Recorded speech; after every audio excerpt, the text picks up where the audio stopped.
paz y bien, soy Fray Emilio Capuchino. Estamos ya en el segundo domingo de Cuaresma, ¿no? Un domingo que, como sabemos, siempre reservamos en los tres ciclos, reservamos a ese episodio que recogen los tres sinópticos de la transfiguración en el Monte Tabor, ¿no? Un momento que los especialistas dicen que es una teofanía, un momento en los que Jesús se muestra tal cual es, ¿no? De verdadero Dios y verdadero hombre. Y sin duda que fue un momento especial para la vida de Jesús, que es el verdadero y auténtico protagonista del Evangelio.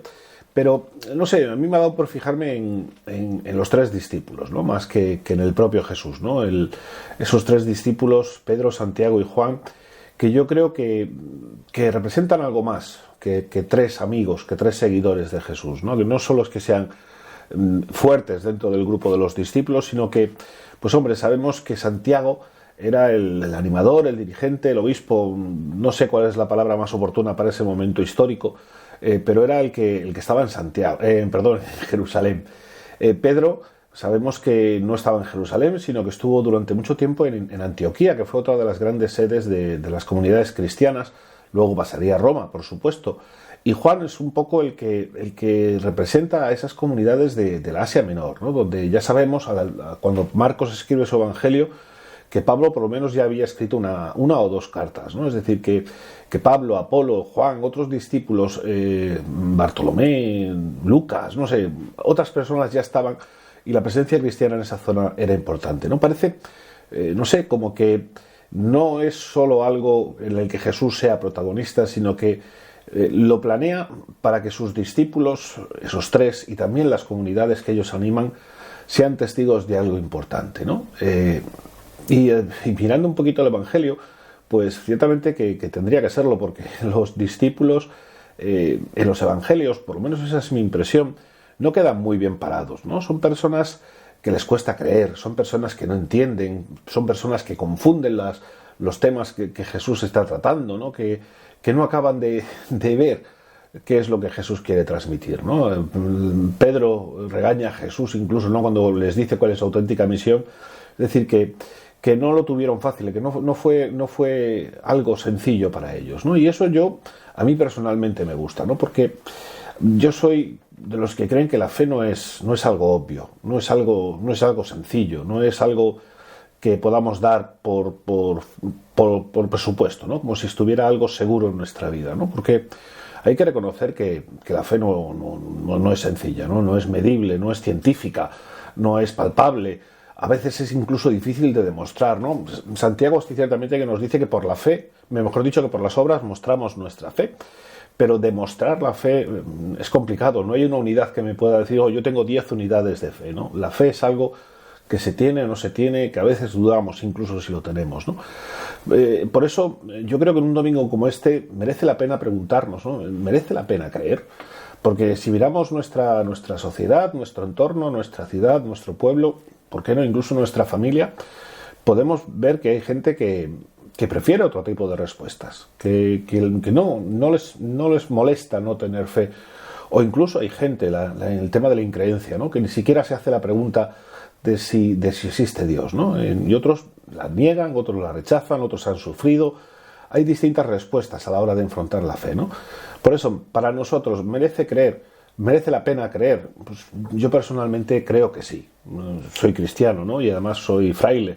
¿Merece la pena creer? Pues para mí sí, ¿no? Yo creo que es algo importante en mi vida. No concebiría mi vida o no me puedo imaginar mi vida sin poder creer en Dios, ¿no? Porque yo creo que Dios ha intentado a lo largo de la historia y en mi propia historia de muchas maneras mostrar que está cerca de nosotros, ¿no? De todas las maneras posibles, de las imposibles, incluso alguna de las impensables, para decirme, oye, que estoy a tu lado, que te quiero, que te amo, que eres mi hijo. Y yo creo que eso para mí es importante, ¿no? El sentirme querido por Dios, el sentirme reconocido por Dios y sentirme con relación con Él, para mí es importante. Y para mí la transfiguración es una de esas maneras en las que Dios quiere mostrar a sus discípulos, a los que estuvieron y a los que somos, que sigue estando a nuestro lado, ¿no? Que sigue estando entre nosotros y que además está como nosotros, porque no olvidemos, es imprescindible saber y recordar muchísimas veces que fue verdadero Dios y verdadero hombre, ¿no? Por eso esa presencia cercana de Dios es importante que la revisemos, ¿no? ¿Cómo la tenemos, no? Por eso me gusta que frente a esa presencia evidente de Dios en nuestra historia, además en ese momento quiera que esté también Elías y Moisés, ¿no? Esos dos representantes de lo que nosotros conocemos como el Antiguo Testamento y que el propio Jesús y que los judíos llamaban la Tanaka, ¿no? La ley y los profetas.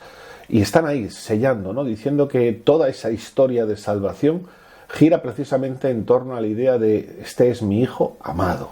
Ese amor que Dios tiene por Jesús, por supuesto, pero también por cada uno de nosotros, incluso 20 siglos después de este suceso, ¿no?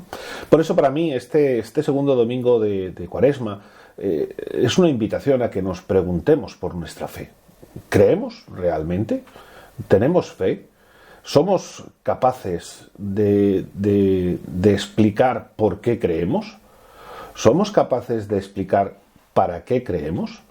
A mí hay una frase de San Pedro que los que me conocéis sabéis que para mí es el apóstol que más me gusta, ¿no? Porque es el más humano, es el capaz de decir que eres el Mesías y también decir que cómo que es eso de morir o incluso negarle, ¿no? Tiene todo ese abanico de emociones humanas, ¿no?